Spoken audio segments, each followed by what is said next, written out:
Guys, our sponsor today is House of Atlas, a brand new razor company that just hit the market. I have been trying this razor out, and I gotta tell you, I am loving it. The blade has 5 U.S. stainless steel blades that glide right through facial hair. It's got a high-performance serum strip. It's infused with ingredients like aloe, shea butter, and vitamin E, which reduces irritation and helps to prevent the ingrowns. My House of Atlas razor gives me the best shave. I love how sleek the razor is, and my favorite part is the precision trim edge you can use by flipping back the serum strip for straight edges and detailing. The premium razor kits come with a magnetic storage hook that you can attach to your bathroom mirror for easy storage. Plus, with House of Atlas's cream and aftershave, you not only will look fresh, you're going to smell amazing too. Right now, and only for a limited time, I can get you 15% off your entire order when you use the code Chael and purchase any razor kit or before and after set. You're also going to get some precision shave cream and calming aftershave. You're going to love it. Just make sure you use the promo code Chael at houseofatlas.com. That's going to get you 15% off your new razor kit and before and after set. Or I made it even easier, guys.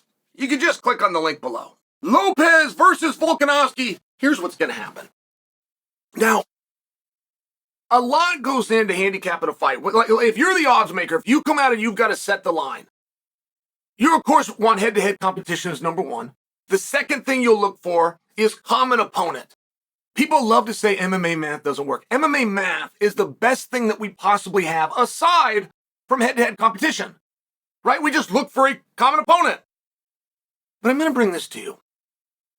If Lopes is going to win, and he's slightly favored to do so, can we agree that his means of victory is likely to be a knockout? Like, Lopes is younger, and he's on a really good roll. But there's 2 different sports that go on the same channel on the same night for the same price. I mean, if you change one rule of a sport, you've just changed the sport. Can you understand that concept? Because the title fight is 5 rounds. Everything else you see that night is 15 minutes. And Lopes, as great as he is not part of the 5-round club. And I don't have evidence that would lead me to believe that Lopes would fade. And many people say that he was fading against Ige. That's not what I saw. And I wouldn't strongly argue with you. I'll just share size does matter. And when Lopes, 24 hours before that fight, weighs 144 3/4 pounds, and then he all of a sudden becomes a welterweight, like, you're going to use up your energy. Using your energy and fading or not being in good enough shape are very different conversations. But either way, as a human being, I do think a little pep will come off the step of Lopes. And of everything I've ever seen Volkanovski do, like, if I could have one thing, somebody's got a magic wand and they give me one thing that Volkanovski has, it wouldn't be his grappling, it wouldn't be his wrestling, it wouldn't be his striking. The number one thing that I would want is Volkanovski's ability to weaponize pace. I do not believe in the history of our sport we've had somebody that can go harder than Volkanovski, and that would be a very close head-to-head with Georges St-Pierre. But I don't think you can tell me a 5th round that you've seen Volkanovski lose. And if you look at the way that Volkanovski beat Max, whether it's the first time, second time, third time, he outpaced him. And if you watch Max beat everybody else in the world, including the night he became the 45-pound champion, including the night that he became the BMF champion, Max outworked him. Max got him tired. Max threw more balls at the backboard than his opponents could. And the only person to take that from him is Volk. I think that's very impressive. So that's a massive plus to Volkanovski, but I just want to stay on Lopes real fast. If we're trying to break down this fight and we're trying to see what's going to happen, do you think it's very likely that Lopes grounds and pounds him, for example? Rule 2 under the unified rules, control. Do you think that he can go out there and control Volkanovski for the better part of 25 minutes? I don't think you do. Can he get him down, transition to something, and make Volk give up? something that Islam couldn't even do. I don't think that you believe that. I think that you believe if Lopes is going to win, he's going to knock him out, and Lopes is the favorite. So I believe what you're telling me is that you believe Lopes is going to win by knockout, but now let's look at Volk. How can Volk win? Is Volk likely to take him down and keep him there? Better part of 25 minutes. No. Is Volk likely to outstrike him?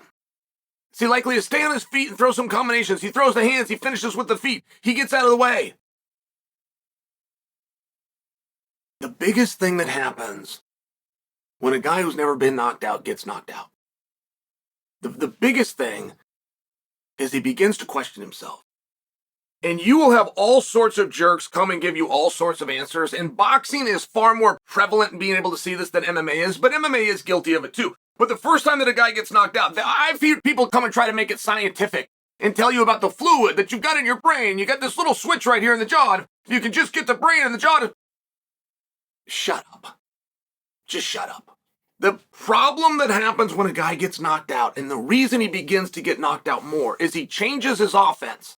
The greatest defense anybody has in any sport is a good offense. If you're bringing the pressure and you're bringing the fight to the guy and the other guy is reacting the whole time, he's not getting his own offense off. And that's my concern when we start to see some of our older heroes getting knocked out. They just begin to question themselves. They get in a pocket. They see an ability. There's always a risk. Anything you're going to do, whether it's just a score or whether it's a knockout punch, anytime your hand moves in a forward motion, you're taking a risk. Because that hand is your first line of defense, and now it's gone. And what ends up happening to some of our greats is they don't slow down, and Father Time doesn't get them, and they don't have some kind of juicy fluid here, and it's none of these things. They don't bring the same offense. They get worried. They get scared. They told themselves their entire life, that won't happen to me. I can take a shot. They'll see other guys get knocked out and say, but that wouldn't happen to me. I can take those shots. And the first time it does happen to them, they start to realize they're a human being like everybody else. And if that happens to Volkanovski, then you're talking about taking not only the greatest featherweight of all time, not only the rightful contender to the world championship, but you're taking a guy who has found a better way than anyone that's come before him to weaponize pace, and he himself will keep that pace. He himself will leave that greatest tool in the locker room. And it's not because he's worried about getting tired. He's worried about taking that risk. Every time a hand leaves your face, whatever motion it might be, that's when you become susceptible.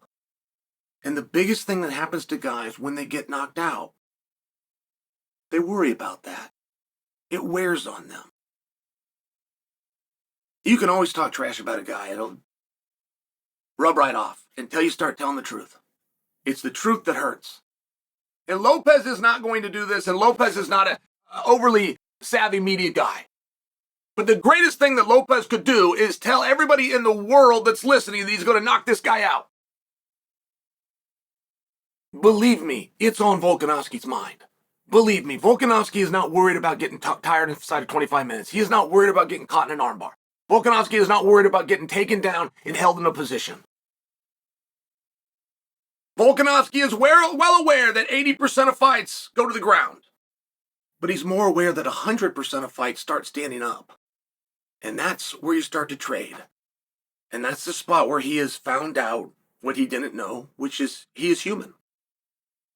So when you're looking at Lopes and Volkanovski and you're starting to form your opinions, one thing that is important for you to look at is how can he win? How can this guy win? How many methods to victory do you realistically see? And according to the odds makers and the fans at this point, they believe that Lopes has more paths to victory.